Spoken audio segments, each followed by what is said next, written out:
Hi, I'm Sam. Welcome to my channel, and in this video I'm going to go over part 1 of how to actually enjoy the journey. So it's cliche and everyone's heard the phrase, it's not about the destination, it's about the journey, or something along those lines. And I agree with it, because the problem with focusing only on the destination can cause us to miss key moments in our present life, or the journey itself that should be cherished along the way instead of glazed over and forgotten about. Taking the time to truly be grateful for where you're at now can help you to create better work, maintain healthy, more meaningful relationships, and keep up with your overall wellness. But the truth is, it's not always easy to enjoy the journey to the top, whatever that mountain you're climbing looks like. There's going to be dips and valleys and highs and lows. So in this video, I'm gonna go over how I'm actually personally working to enjoy the journey.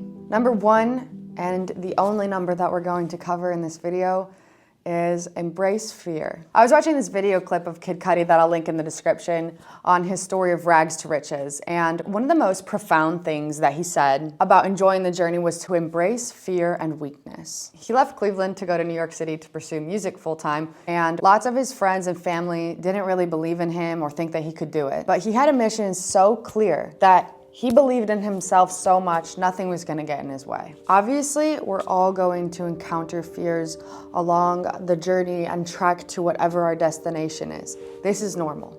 And there's lots of fears. There's fear of failure, fear of disappointing others and ourselves, fear of getting started, fear of, am I good enough? Fear of changing our identity to become the person that we actually see ourselves as, instead of the person that everyone has saw in our past and relates to us and reminds us of who we were instead of who we are and who we're trying to become. And of course, the fear of going broke.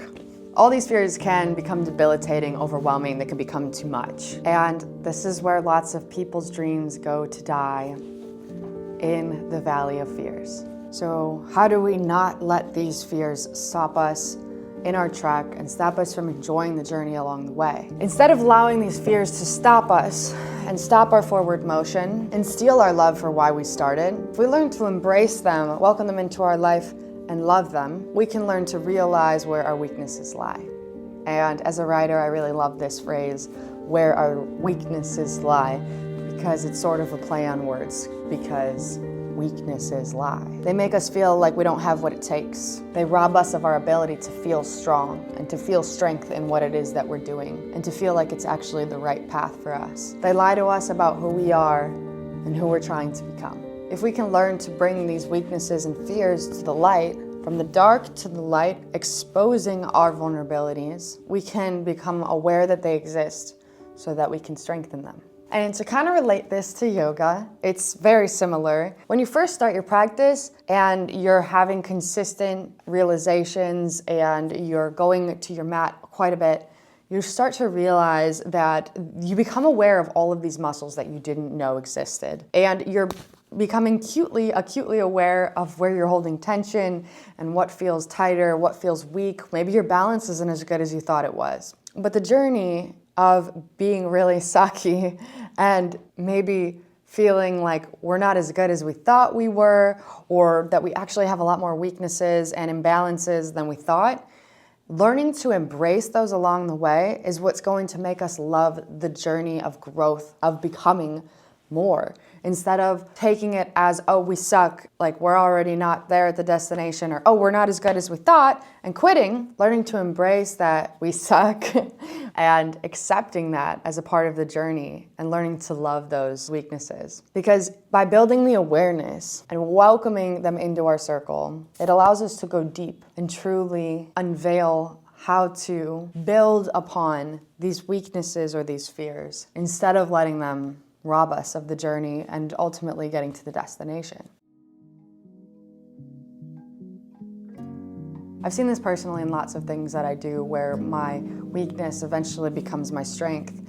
And I'll just take YouTube for example, and I'm not really where I wish I was with it. But before I even started my channel a few months ago, I was watching a lot of YouTube videos of famous YouTubers saying how, here's how you're going to build your confidence and speaking to the camera with confidence and getting over your fear.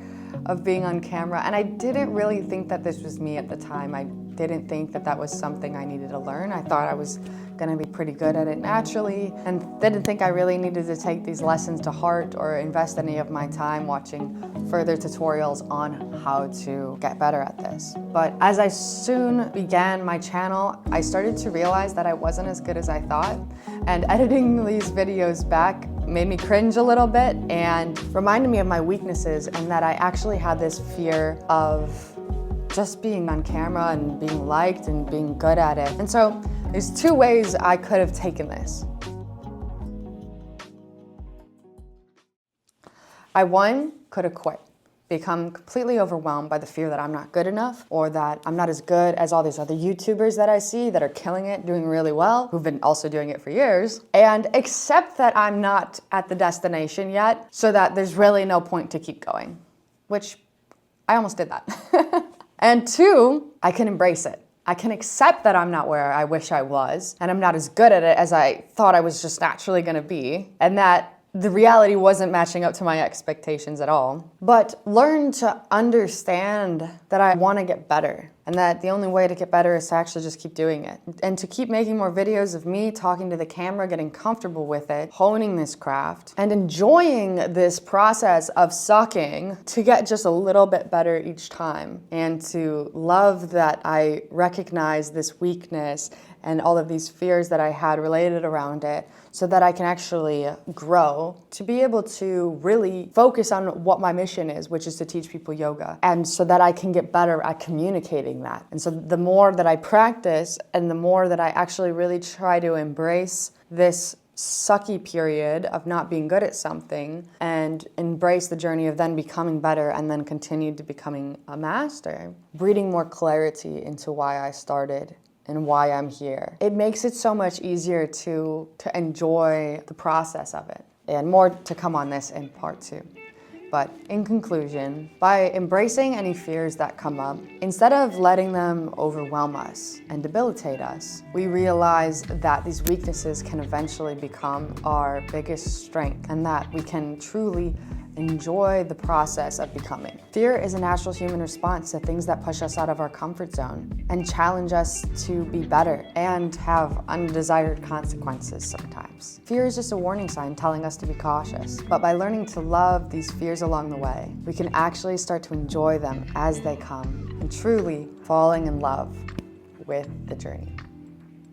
Thank you for being here for part 1 of how to actually enjoy the journey by learning to embrace fear. Have an awesome week, and I'll see you in the next video. Namaste.